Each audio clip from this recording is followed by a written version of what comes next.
আশুলিয়া ও গাজীপুরে শ্রমিক আন্দোলন দমনে কঠোর হওয়ার সিদ্ধান্ত নিয়েছে সরকার। সেখানে যৌথ বাহিনীর অভিযান চলবে। স্বরাষ্ট্র সহ কয়েকজন উপদেষ্টা জরুরি বৈঠক করে এই সিদ্ধান্ত নিয়েছেন। জুট ব্যবসাকে কেন্দ্র করে স্থানীয় আওয়ামী লীগ ও বিএনপি নেতারা সেখানে বিশৃঙ্খলা সৃষ্টি করছেন বলেও জানান তারা। আরো জানাচ্ছেন রফিকুল বাশার। প্রিয় নম্বর সেট করে বিকাশে সেন্ড মানি করুন ফ্রি। শ্রমিক আন্দোলনে আশুলিয়া ও গাজীপুর এলাকায় অনেক পোশাক কারখানা বন্ধ রয়েছে। আন্দোলন কোনোভাবেই নিয়ন্ত্রণ করতে না পেরে কঠোর হওয়ার সিদ্ধান্ত নিয়েছে অন্তর্বর্তী সরকার। এই অবস্থায় করণীয় ঠিক করতে স্বরাষ্ট্র উপদেষ্টার সভাপতিত্বে জরুরি বৈঠকে বসেন কয়েকজন উপদেষ্টা।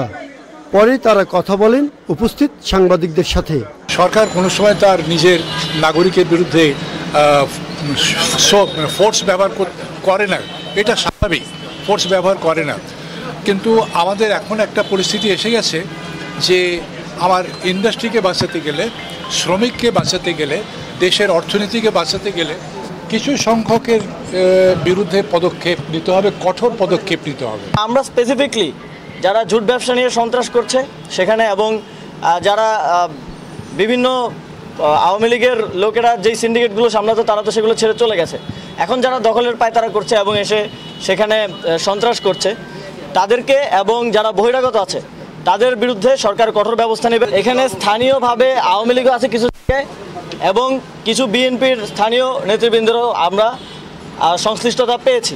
পুলিশের ভাবমূর্তি আস্তে আস্তে উন্নত হচ্ছে বলে জানান স্বরাষ্ট্র উপদেষ্টা। ইমেজ আস্তে আস্তে কিন্তু উন্নত হচ্ছে, মানে এটা আমার কাছে এরকম কোনো কিছু নাই যে আমি একদিনে সব উন্নতি করে ফেলবো। এটা আস্তে আস্তে হবে, যেহেতু তাদের আপনার যেটা আইডেন্টিফাই করছেন কারেক্ট, বাট আমি তো একদিনে এটা কিছু পারবো না। চলমান যৌথ অভিযানে ইতিমধ্যে উল্লেখযোগ্য পরিমাণ অস্ত্র উদ্ধার হয়েছে বলে জানান পুলিশ প্রধান। অ্যাকশন কিন্তু চলমান, এটা আছে। আপনি দেখেছেন যে আমাদের বাহিনীর দুইজন এক্স প্রধান তারাও কিন্তু অ্যারেস্ট হয়েছে।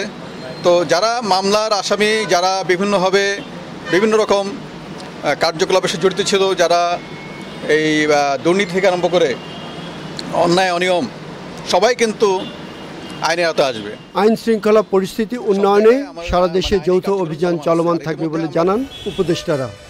Rafiqul Bashar, channel I, Dhaka.